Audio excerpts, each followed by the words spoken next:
Hi, this is Jason from Horrific Nightmares, and it's Saturday, Slashback Saturday. This is a segment created by my very good friend Joe the Horror Man, where he picks a theme and we watch a slasher movie based on that theme and do a short review. This week's theme is Halloween Slasher, and this week I picked Hallow's Eve.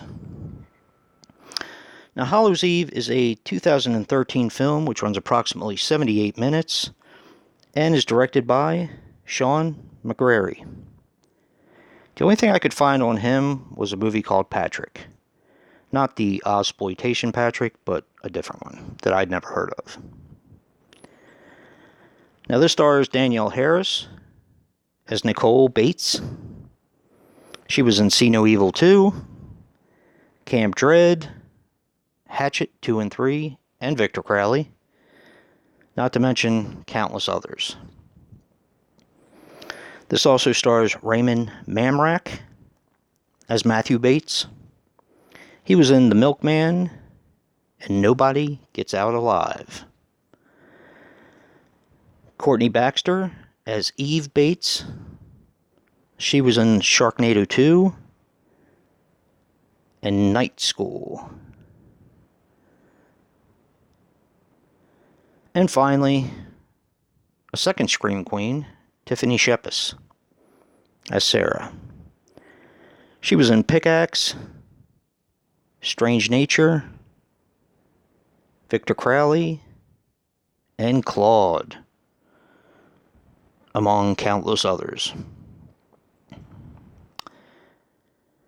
The brief synopsis on this movie: a girl named Eve is tormented by, I believe it's 5 or 6 kids when she was younger. After tormenting her, she runs away from the kids, and she's like in a cornfield. She ends up running out and gets hit by her father, who was driving a haunted hayride sort of tractor. And she's disfigured. Then it skips years later,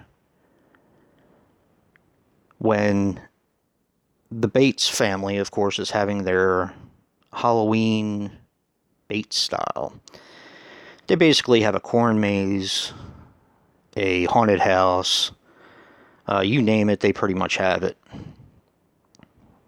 And the kids get free passes to this attraction every year. Except for this year, they seem to be getting picked off one by one. Okay, now how did I feel about this film? Well, first of all, I don't know if you guys can see this, but it looks like a burlap sack and a chainsaw, and kind of like a killer's outfit, if whatever a killer's outfit would be, but you basically get the picture. Well, that is actually not in the movie at all, and let's see if I can explain this, because this is going to be a bit of a double standard. When I was younger and rented movies in the 80s, because I'm old, of course, you looked at the covers, and a lot of the times the covers were basically, they looked awesome, but not so much in the movies. The cover really didn't represent the movies as much. I'm fine with that. It's kind of enchanting, and it has a lot of nostalgia for me. With modern horror movies that do that, it kind of irritates me. I don't know why. And with this one, I was basically a little irritated with it at first. So I fell asleep, didn't pay attention through half of it, and wasn't very happy with it. I figured I basically owed the movie a little bit better than that, and it's not really a long watch anyway. This only runs 78 minutes, so it's not that bad. So I actually gave it another watch and liked it a considerable amount more than I did the first time.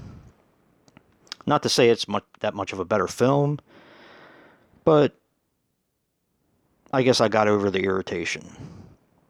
Now, one of the drawbacks in this film are the characters.